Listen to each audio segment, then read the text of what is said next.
ምናልባት በሰሚ የምናወራ መስሎ ሊሰማው ይችል ይሆናል። እንደው ሰምተን ከሌኮ ነው የሚባል ነገር ሰምተን እሱን እያወራን ሊመስለው የሚችል ሰው አለ። ከዛ በጣም የራቀ ነገር ነው። ክርና መርፌ ለመሆን ክፍል ውስጥ ሲገቡ ነው የምንይዛቸው አይደለ? ክፍል ውስጥ ሲገቡ ይሄ ማለት በቴክስት በሁሉን ነገር ተከታትለን ክርና መርፌ ለመሆን ተቀጣጥረው ክፍል ውስጥ ሲገቡ ነው የምንይዛቸው። በዛ ግብር እንግዲህ አንተም ታየዋለህ። እነ ቴዲ ጋር ነው እንግዲህ መረጃ አሁን የቴዶን እንዳታስረሱ ይመጣል። መረጃ እንግዲህ እዚህ ብቻ መሆኑ አደጋ ስለሚሆን ግድ መበታተን ስላለበት መረጃ ወደዛ ሄዷል። በዚህ መጠን ነው የተያዙት። ይሄ ማለት ሊቀ ዲያቆን ይዘናል፣ ክርና መርፌ ሊሆን ሲገባ ማለት ነው።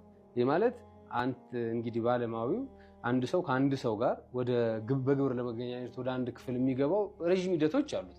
ምናልባት በገበያ ተገበያይተ ስጋዋን ልሸጥልህ ካልሆነ በስተቀር ሂደት አለው። ያንን ሂደት አልፈው እዛ እስኪገቡ ድረስ ሁሉን መረጃ እየተከታተልን ነው ያዝናቸው፣ ሁሉንም ማለት ነው።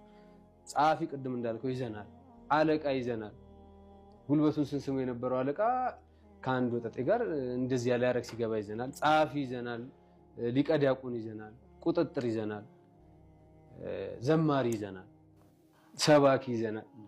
አሁን ዛሬ ከብዙዎቹ ጋር ተማምነን ይደናል። አንዳንዶቹም የኛ ትልቁ ነገር ምንድነው ዲያቆን ከሆነ ይሄን መረጃ ከያዝን በኋላ ድጋሚ ገብቶ እንዳይቀድስ ልብሰ ተክህኖ ለብሶ እንዳይታይ። ለምን የሚለብሱት ልብሰ ተክህኖ የሚቀድሱት ቅዳሴ የሚፈልገው ማሟላት ያለብን ነገር አለ። ድንግልናህን መጠበቅ አለብን። ካልሆነ ደግሞ አግብተ ነው መሆን ያለበት። እነዚህ ሰዎች ኦልሬዲ ያንን አፍርሶታል። ዲያቆን ተብሎ ሊጠሩ አይገባም። ልብሰ ተክህኖ እንዳይለብሱ እንዳይቀድሱ ነው። አንዳንዶቹ ይሄንን ንግግራችንን ተላልፈው ሲቀድሱ የምናያቸው ሰዎች አሉ። እንግዲህ ተሯሩጠን በጣም ስሜታዊ በመሆን ወደ ሚዲያ አላወጣናቸውም። ለነሱ የበዛውም ማስጠንቀቂያ እንዲሆን አንድ እሱ ነው። እነዚህን መረጃዎች ይዘን ለአዲስ አበባ ሀገረ ስብከት ለብፁዕ አቡነ ሕርያቆስ እንሰጣለን። አሁን ይሄ ታች አይደለም የምንሄደው።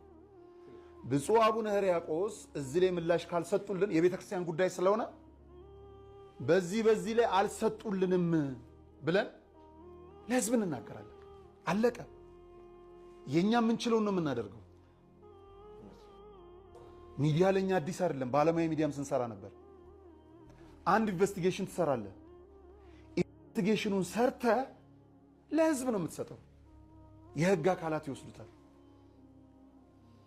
እንዲህ ማስረጃ ያለንን አካል ክቡር ስራ አስኪያጁ ያገኙን የምንለው ለዛ ነው፣ ለመስጠት።